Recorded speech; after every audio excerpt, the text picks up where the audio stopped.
So this is a good question in general, but I'm also going to relate it back to the video.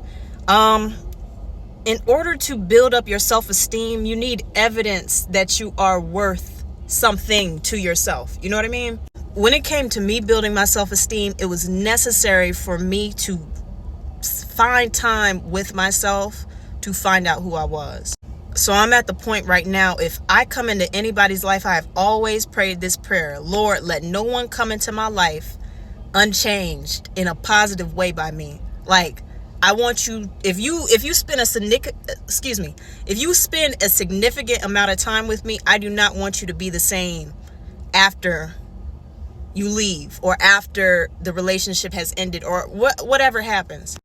And from experience, I have seen a lot of people who God has allowed in my life change, even if they're not supposed to be in my life for a long amount of time or just for a season. Because of that, I have a lot of confidence that once you come into my life, more than likely, you are not going to be the same. Why do I have that? It's because I have evidence that you're not going to come out the same because of my past experiences. That's not going to be with everybody, but a majority of people, I have evidence. For your self-esteem to be real, you need some type of evidence in yourself. Because we can say whatever, you know what I mean? People can say they love themselves every day, but once something comes up against that, a lot of it just falls over because there's no evidence that person really has to keep those words up. Like, I am worthy, and then the evidence underneath it. A lot of people just have those words right there and nothing underneath it. You know what I mean? In the relationship aspect, in order for you not to be comparing yourself to another woman, you have to know what you offer and then have that little sentence at the very top and have it be deeper than your physical looks. If my friend came up to me right now and was like, hey, the dude I was talking to, he chose another girl over me. I feel this way, I feel that way. I'm going to remind her what she offers to my life if she ever forgets. And I'm going to show her the ways that she has changed my life. In what ways do you change people's lives? We are not going to focus on that woman because that's going to keep my friend going around in circles. Oh, she don't look as good as you.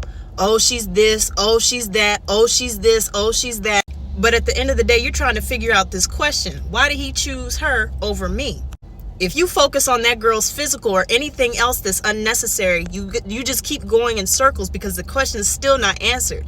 If she has all these things and you still are looking down on those things that she has, but he still picked her over you, you're going to keep going in circles because the question, it doesn't make sense to you. What did you bring to that man's life? You have to know what you offer as a person, and the only way you can know what you offer as a person is to first pour into yourself, read books, invest in your body, invest in your looks. That's good.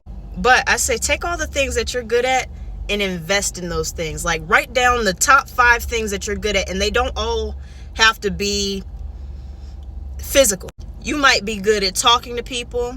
You might be a good comforter when it comes to your words. You might be a good teacher. You might be very nurturing. Write down all those things you know about yourself. And if you don't know, go and ask somebody some qualities that they like about you. Ask a friend, ask some family members, and invest on those things. Get better at doing those things. Not for the sake of people alone, but just to improve you as a person. Once you improve yourself on that level, there's really nothing anybody can say to you or do to you or choose. Or if they choose anybody over you, like, you're not going to feel too offended, because you might have something that they just don't need. And you'll be able to be content with that because there's people that need what you give, So spend time with yourself, find out the things that you're good at, and then invest in those things, get better at them, improve on them, and then just be you. People with internal confidence are so pleasant. And with you improving on the things that you're good at, you'll be able to give them to people. Even though this isn't just about people, you'll know what you have to offer. And when somebody rejects or does not want that in their lives, you'll be okay to just allow them to leave.